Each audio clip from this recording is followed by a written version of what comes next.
নমস্কাৰ মই ৰিংকুমণি বৰুৱাই সকলোকে স্বাগতম জনাইছোঁ জ্যোতিষশাস্ত্ৰৰ আজিৰ শিতান্তিৰ মাজলৈ। আজিও আমাৰ সৈতে উপস্থিত আছে জ্যোতিষশাস্ত্ৰবিদ কিৰুয়ং। দাদা স্বাগতম জনাইছোঁ। ধন্যবাদ, নমস্কাৰ।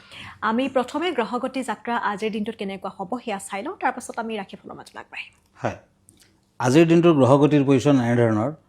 আজি চন্দ্ৰ মিথুন ৰাশিত বহি আছে, বৃহস্পতি মিথুন ৰাশিত বহি আছে। আজি শুক্ৰ বহি আছে লগ্নত, তাৰমানে মেষ লগ্ন। আজিৰ দিনটোত ৰবি আৰু শনি মীন ৰাশিত বহি আছে। ৰাহু, বুধ আৰু মংগল বহি আছে কুম্ভ ৰাশিত। আজিৰ দিনটোত আপুনি যদি জন্মগ্ৰহণ কৰিছিলে আপোনালৈ হেপ্পী বাৰ্থডে থাকিল।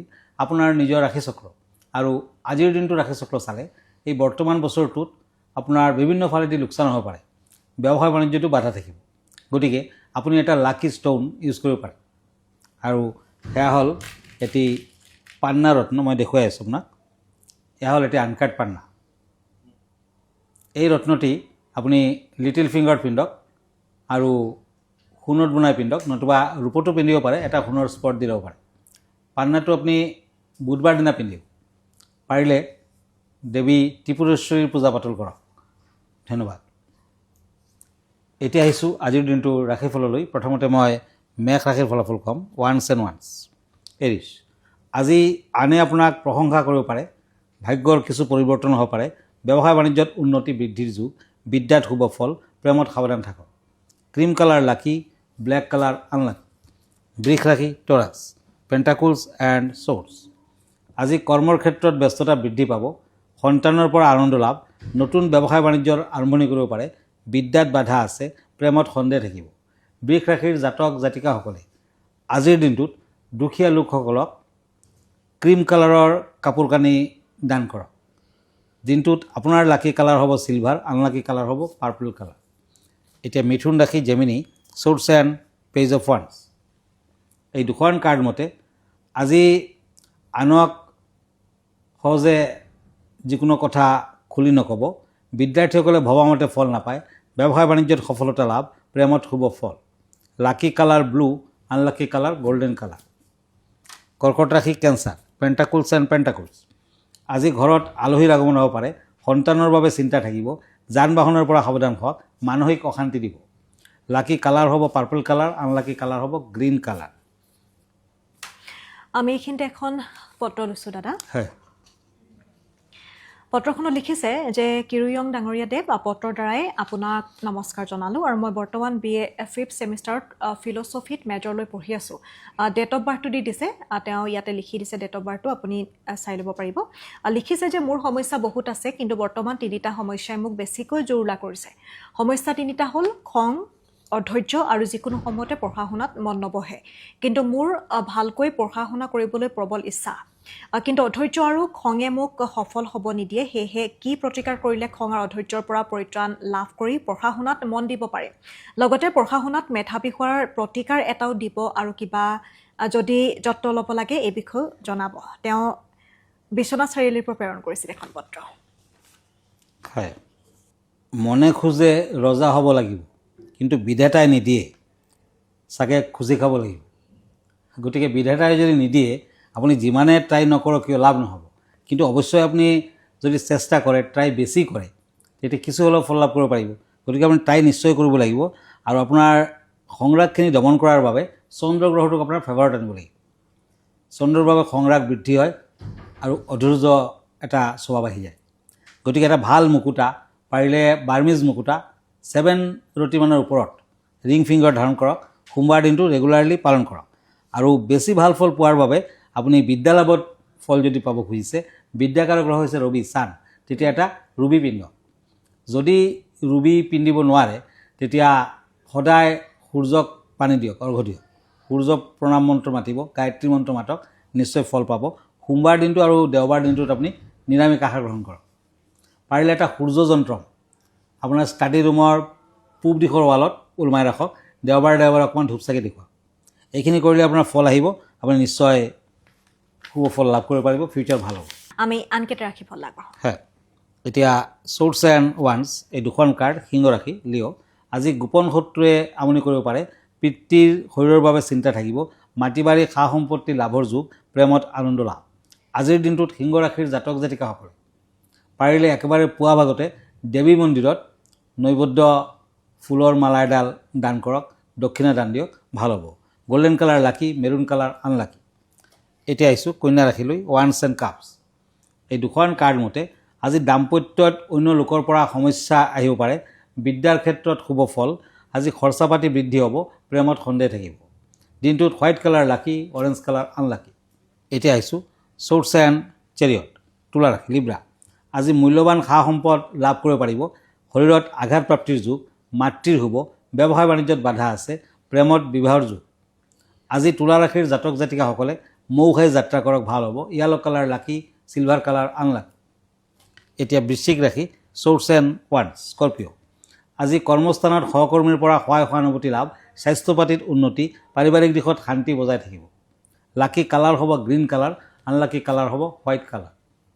আমি এতিয়া বিষয়ৰ মাজলৈ আহোঁ। আজি কেনেধৰণৰ বিষয় দৰ্শকক জনাব বিচাৰিব? হয়, আজি মই ক'ম কামদা একাদশীৰ বিষয়ে। বিভিন্ন ধৰণৰ একাদশী থাকে আৰু একাদশীত লঘোণত থাকিব লাগে, পূজা পাতল আগবঢ়াব লাগে। আজি ক'ম কামদা একাদশী। দৃক পঞ্চাং অনুসৰি চ'ত মাহৰ শুক্লপক্ষৰ একাদশী তিথিত কামদা একাদশী পালন কৰা হয়। 2026 বৰ্ষত একাদশী তিথি 28 মাৰ্চৰ পুৱা 8:45 আৰম্ভ কৰা হ'ব আৰু 29 মাৰ্চৰ পুৱা 7:46 সমাপ্ত হ'ব। উদয় তিথি অনুসৰি 29 মাৰ্চ 2026 তাৰিখে কামদা একাদশীৰ ব্ৰত পালন কৰা হ'ব। পালনৰ সময় 30 মাৰ্চ পুৱা 6:31 পৰা 7:09 ভিতৰত হ'ব। ধৰ্মীয় গ্ৰন্থত কামদা একাদশীক অতি পবিত্ৰ আৰু কল্যাণকাৰী বুলি কোৱা হৈছে। পদ্মপুৰাণ অনুসৰি এই ব্ৰতৰ প্ৰভাৱত মানুহে নিজৰ পূৰ্বজন্ম আৰু বৰ্তমান জীৱনৰ পাপৰ পৰা মুক্তি পাব পাৰে। এই ব্ৰতে ব্যক্তিক মুক্তি দি মোক্ষৰ ফালে আগবঢ়াই লৈ যায় বুলিও বিশ্বাস কৰা হয়। সেইবাবে ভক্তসকলে এই দিনটোত ভগৱান বিষ্ণুৰ নাম স্মৰণ, ভজন আৰু ধ্যান কৰে।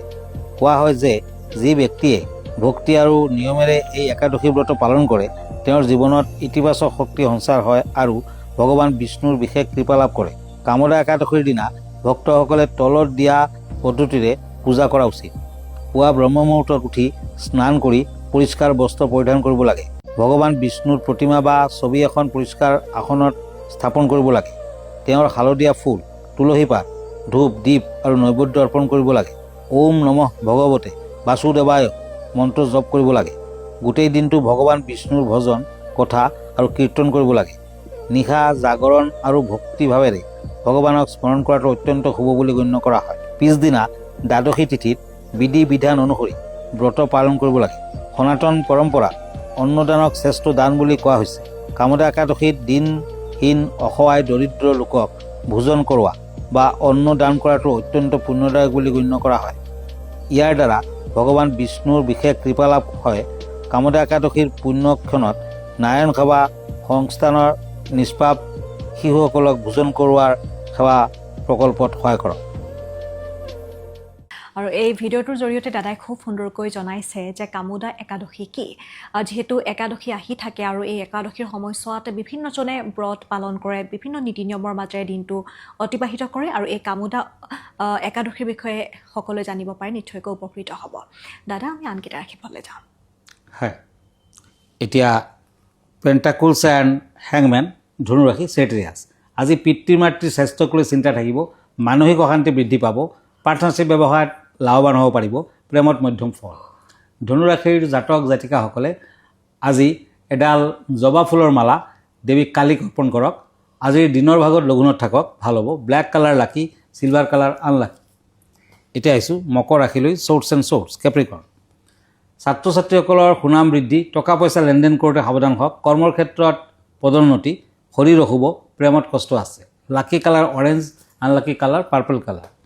এতিয়া পেণ্টাকুলছ এণ্ড কাপছ, কুম্ভ ৰাশি, একুৰিয়াছ।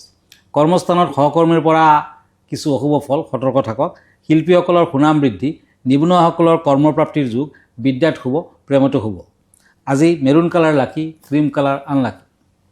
এতিয়া মীন ৰাশি, কাপছ এণ্ড কাপছ। এই দুখন কাৰ্ড মতে ভাতৃৰ পৰা সহায় সহানুভূতি লাভ, ব্যৱসায় বাণিজ্যত বাধা দেখা যায়, আৰ্থিকত সমস্যা থাকিব, বিদ্যাত নতুন সুযোগ সুবিধা লাভ কৰিব পাৰিব। আজিৰ দিনটোত মীন ৰাশিৰ জাতক জাতিকাসকলে একেবাৰে পুৱা ভাগতে শিৱলিংগত গাখীৰ পানী আগবঢ়াওক, ভাল হ'ব। পিংক কালাৰ লাকি, য়েলো কালাৰ আনলাকি। আমি অনুষ্ঠানটো সামৰিম। এইখিনিতে দৰ্শকসকলক জনাওঁ, যদিহে আপোনালোকে দাদাৰ সৈতে কথা পাতিব বিচাৰে তেনেহ'লে আপোনালোকে পোনপটীয়াকৈ কথা পাতিব পাৰিব আৰু আপোনালোক আহিব পাৰিব। গুৱাহাটী মহানগৰীৰ পল্টন বজাৰত তেওঁৰ আছে ৰত্নকুবেৰ নামেৰে চেম্বাৰ। দাদা, আপোনাক কেনেদৰে দৰ্শকে লগ কৰিব বা লগ কৰিবৰ বাবে কেনেধৰণে যোগাযোগ কৰিব লাগিব, কোন ঠাইত আপোনাৰ চেম্বাৰ আছে, আপুনি এবাৰ জনাই দিয়ক। হয়, আগতীয়াকৈ আপুনি এপইণ্টমেণ্ট লৈ ল'ব আৰু পল্টন বজাৰত থকা গুৱাহাটী পল্টন বজাৰ ৰত্নকুবেৰলৈ আহিব পাৰে। মই ফেচবুকত আছোঁ, ইনষ্টাগ্ৰামত আছোঁ, ইউটিউবতো আছোঁ। আমাৰ ঠিকনা এষ্ট্ৰলজাৰ কিৰো য়াং, Ratnakuber gems and jewellery, Paltan Bazar, Manipuri বস্তি, গুৱাহাটী 7। ফোন নম্বৰটো হ'ল 8822911171 আৰু এটা নম্বৰ হ'ল 9957421212। আমাৰ ইমেইল এড্ৰেছটো হ'ল kiroyangastrologer@kiroyang.com। ধন্যবাদ, নমস্কাৰ। আৰু এইখিনিতে অনুষ্ঠানটিৰ পৰা মই ৰিংকুমণি বৰুৱাইও বিদায় লৈছোঁ। ধন্যবাদ।